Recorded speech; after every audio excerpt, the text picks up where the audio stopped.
G'day, Bomber fans. Well, it is that time of the year already. The biggest weekend on the home and away calendar. Essendon are lining up against Collingwood for the annual ANZAC Day clash. It is just awesome. You'll love to see it. It is such a big day and such a big game. It's going to be an interesting one, this one. The Pies are currently first on the ladder, absolutely flying, and we have our backs against the wall a bit with some nasty injuries. The Pies are obviously going in as heavy favourites, but as we know in 2025, not everything is as it seems. There is definitely room for a surprise here, so let's talk about it. ANZAC Day footy, you love to see it. But first, some votes from the last game to get through. So the votes are pretty standard. Wright got 3, Martin got 2, Pidge got 1, both from me and you guys. The only difference was the role player. I went with Dersma, you guys went with Perkins. A few that were close behind, by the way. Setterfield wasn't far off a role player vote, same with Ridley and Jackson Pryor. And the overall tally, Merritt still leads the way on 16, with Caldwell behind on 8, despite missing matches. We've got Durham and Wright on 6, with Draper obviously on 5 for the last time this year, but also Dersma with him. He can get more votes.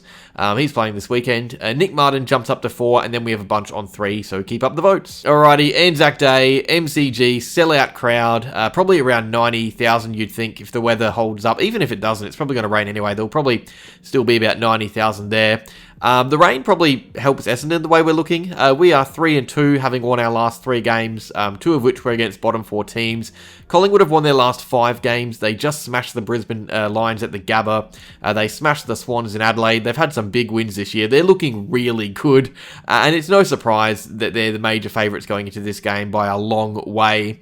In fact, according to the bookies, they're more likely to win than West Coast were to win against us, which I guess, considering the 2-point margin, is probably fair. But yeah, it's really interesting. We go from playing the worst team in the comp to the best team in the comp in 7 days. And if you judge us based on our most recent form, or our most recent game, we probably won't be able to keep up with the Pies if we play like that.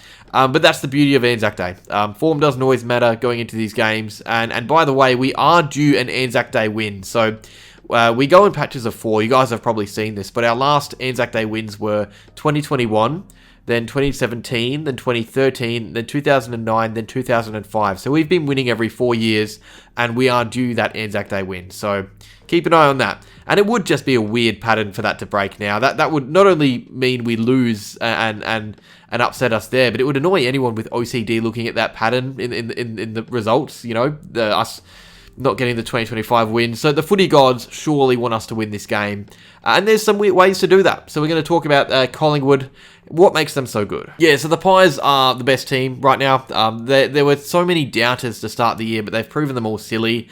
They have built a really incredible structure. They've got the best defence in the league up to this point. They not only limit the ball that goes in there really well, the 3rd least inside 50s against them in the league, but their rebound 50 rate is 2nd best in the league. So when the ball goes in there, it pops right out, which is interesting because the ball doesn't go in there much. They've got a really interesting structure, or they did against the Lions in the game I was watching. You see them guard space closer to the ball carrier and try and protect the space and field the field opening kick, which also, you know, forces turnovers in the forward half a lot of the time. But then you see them behind the ball focus pretty heavily on the opponents, and they sometimes allow open areas to build up as long as they don't have opposition forwards in them. They're really, I guess it's almost man on man. They're actually not an amazing team at keeping other teams from transitioning up the field as we think. We talk about how good they are at stopping the ball. I think what makes them seem better than they are is the fact that their back 6 is so reliable when the ball is moving. They are such a good team, and their defensive structure is just incredible. It was really great to watch against the Lions, them defending, because they kept the Lions to 53 points. That is only once since COVID have the Lions scored a score that low at home. It was a brutal performance. I was not having fun watching it. It was scary. They're a defensive juggernaut, and up forward they have some of the biggest game players you will find. They've got Bobby Hill, Jamie Elliott, Jordan De Goey's up there a bit. These are guys that, you know, in moments can kick big important goals, which it matters because they tend to keep their opponents to low scores. The way these two teams usually play is quite different. Essendon like to overpossess the ball and defend through possession, which is going to be interesting in the rain. If our opponents don't have the ball, we can't concede. That's the thought process, and that's how our games have been won in recent years for the most part. In fact, we average the most possessions per game in the comp right now. Quite a lot of it is side-to-side kicking. There's not really much threat in a lot of our disposal.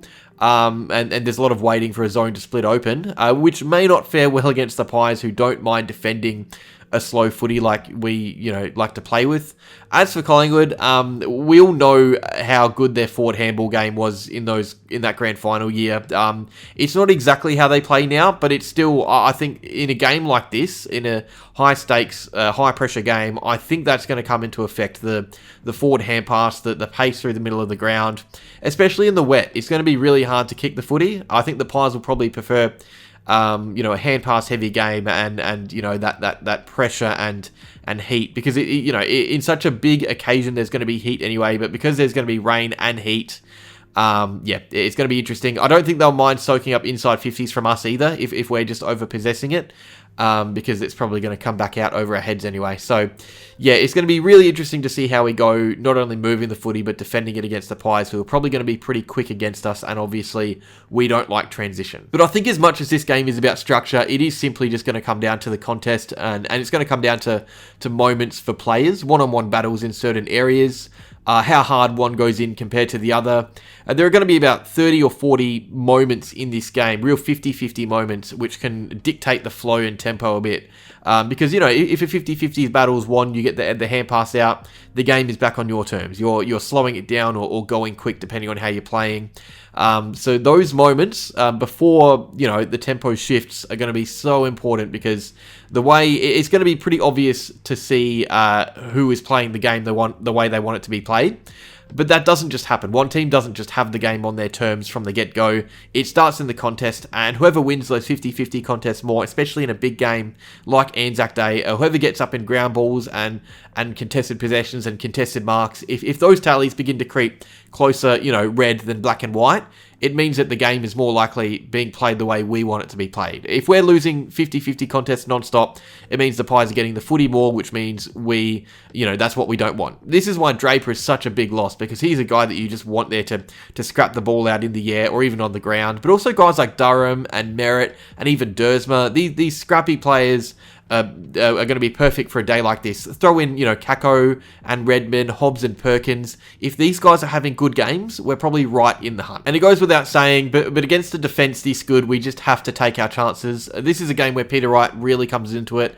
If we can get the ball in his hands, even 4 or 5 times around the arc, anywhere around the 50-metre line, it could count to being 3 or 4 goals. Same with Langford. If he's playing, we do have a very potent forward line at its best. These are goal scorers. They're very accurate kicks of the footy. They're plays that you have to defend. And if we're getting the ball in the right areas for them, it means we're probably hitting the scoreboard, because they're reliable set shots. And that's the good thing about the way our forward line is set up at the moment. And it's why our small forwards have a really important day. Because I thought, Kako, Menzies, Gresham, if those 3 are playing, we cannot have a repeat of the Eagles game. I thought they were really poor. They didn't get enough of the peel, and when they have it, good things are happening, so we want the ball in their hands. But also the pressure going the other way. The defending on transition was pretty hopeless at times. If that's happening against West Coast, it's going to be impossible against Collingwood. Think about how under the pump our back 6 will be if Gresham, Kako and Menzies aren't chasing and applying heat in forward 50, because we know they can. Menzies, his chase down efforts against the Ds were crazy, and Gresham's tackling pressure against Port early on were, I thought he was one of our best on ground because of that. So they need to be as hungry as they were in those games, and if they are, it does make it easier for us to lock the ball in our forward half, which isn't always easy to do against the Magpies. And look, I just feel like in a game like this, it comes down to whose best players are having a say on the game. Collingwood are a team who build their game around their star players. They kind of evolve a bit as they find new toys and new ways for their best players to impact. There are too many players that can completely tear this game for Collingwood. This game apart for Collingwood. The Dacos brothers, both of them are fantastic. Jordan De Goey is built for a game like this. Scott Pendlebury and Sidebottom, they've still got it somehow. I don't know how. The forwards, Elliott, Hill, Darcy Moore down back, Houston down back in the team now. I've written a few names there and I've probably forgotten some. There are so many big names in this team, so many mature and experienced names. So really this comes down to who stands up and lives up to the moment. There's no denying the difference between a game like this with 90,000 and then the North next week at Marvel. There's just going to be a shift in vibe to usual. The stakes are going to be higher, just with the crowd noise and the build-up and everything. Essendon are just a less experienced side than the Pies. On paper, we've got smaller names. a few, first year players. But I get the message just has to be even out at all costs. Goldie doesn't need to come in and dominate. He just needs to keep Cameron down. Pidge on those smalls. He has to keep them quiet with young Roberts. There's going to be a tag on Dacos, whether it's Setterfield or Durham or a number of different players. There will be attention his way. I think this is a game where role players could really lift and become even borderline, cult heroes for the week. Even if there is a game, this is a game that you want to perform for. It is such a big occasion, such a big game. I talked about Zaharakis, I think, earlier. It makes me nervous watching as a fan. So I can't imagine how insane it would be for players like, Caddy and Kako and Robertson their first time playing it. But if they live up to the moment and they do good things and get us closer to winning, it could be a Zaharakis moment somewhere. You got to think about that and how important, your performance is not just to the game, but I guess to the day in general. So yeah, that's what the mode of thinking has to be, especially for guys like Kako who are just, you feel like they're built for games like this. It'd be really exciting to see him play well and get a Rising Star nomination on ANZAC Day. Team news so I can go to bed. Starting with us, we've obviously got the tricky situation with our ruck having to replace Sam Draper, so Todd Goldstein comes in there. Kyle Langford is back. He's set to return. Because of the conditions, it's probably going to just be for Harry Jones. I don't see why we'd have too many tall players in the rain. Sartas would be a good addition, but I don't know if Sartas can come in for, the run of Sardell Hawley or Jade Gresham. I don't think that really makes sense as a change. So he might be another week in the VFL. Tough to say. I think Goldie and Langford are the only ones coming in. Collingwood, Dan Houston has served that suspension, so he returns.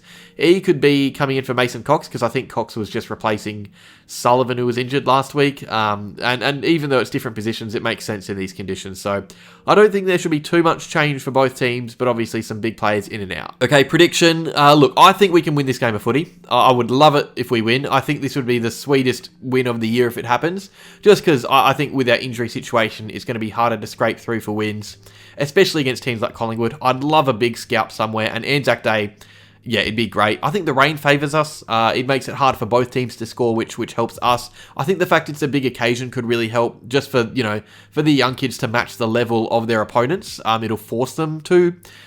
Sometimes a game this big can play you into it a bit. But yeah, I just can't tip us. The Pies are very good. They're so experienced. They're not running out of legs. It's round 7. Maybe if this was round 20, you could say they're tired, but it's round 7. They look in great shape. Yeah, I think they win comfortably by 4 goals. I was going to say 5, but I'll bring it down to 24 because of the rain. I hope we aren't taught a lesson like in round 2. That would suck on a big occasion like this. This is a game that you've got to get up and contend in for the fans.